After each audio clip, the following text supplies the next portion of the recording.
He goes there, to my surprise, and he's wearing his 3 Purple Hearts. There they are. I guess he's proud of them. I guess he wants to be seen with them.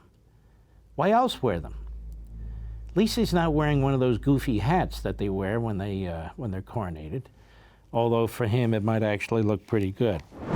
John Hines was a senator from Pennsylvania. He was my senator, and he was a fairly liberal Republican, good-looking guy, extremely wealthy, of course. He was an heir to the Hines fortune, and so he was a billionaire more than once over.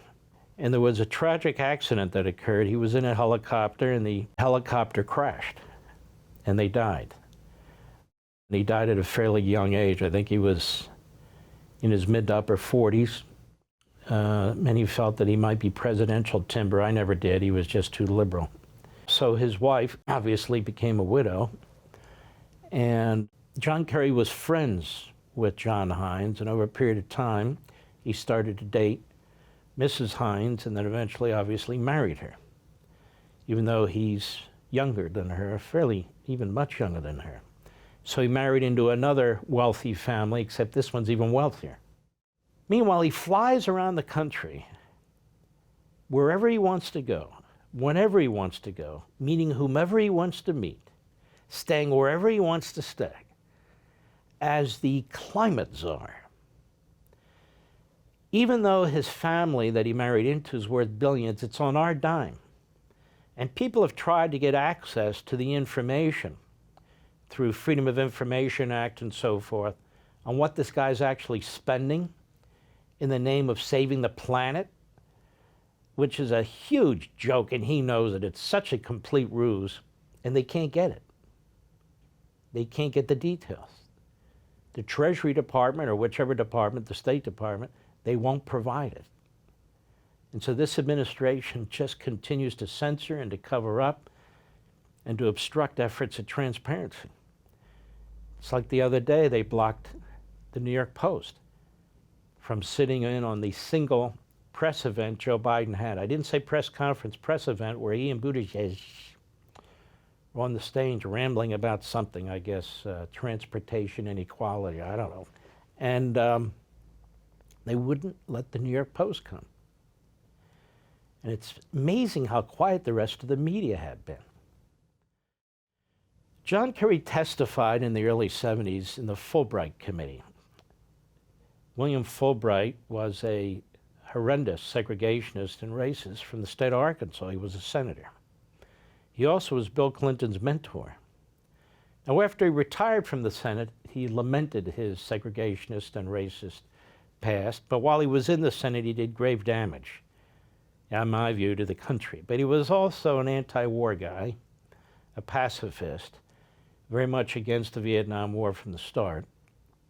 And so he brought Kerry in to testify, and that's that testimony Kerry gave where he lied through his teeth about his fellow soldiers and what they were doing to people and so forth and so on. Kerry was at an event with other Vietnam vet protesters in which he supposedly threw his Purple Heart medals in protest. There had been rumors before that what he threw over the fence was actually fake medals that you could buy in an Army-Navy store or whatever, or an antique shop. He was so appalled by what he had seen in combat. And those 3 Purple Hearts, you might remember when he ran for president in 2004, they came under a very, very serious challenge about the type of injuries he received. And you're not allowed to raise those questions, of course, but I do anyway. And those questions remain today. In any event, I noticed, as have others, that there he is. He's at the swearing in, I guess you call it, or whatever it is, of the king, the coronation. And by the way, have you noticed how many radical left-wing Marxist types love these events? Oh, they love these events.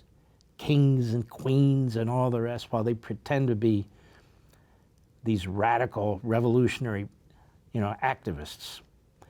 Anyway, he goes there, to my surprise, And he's wearing his 3 Purple Hearts. There they are. I guess he's proud of them. I guess he wants to be seen with them. Why else wear them? At least he's not wearing one of those goofy hats that they wear when they're coronated. Although for him, it might actually look pretty good. So there he is, spotted. It's a short clip. Go ahead. In this coronation to the one in 1953, his mother's coronation, we know that there's going to be a lot shorter service. This just 2 hours compared to the 3.5 hours of Queen Elizabeth. For the first time, we are going to see faith leaders from other faiths involved in the procession of this service, and female clergy involved as well, Issa. There's also been efforts to kind of scale this. Of course, CNN, the crap news network, doesn't make a single mention of what he's wearing on his chest. Why would they? They love the guy. Want to see more Mark Levin? Go to levintv.com and subscribe now.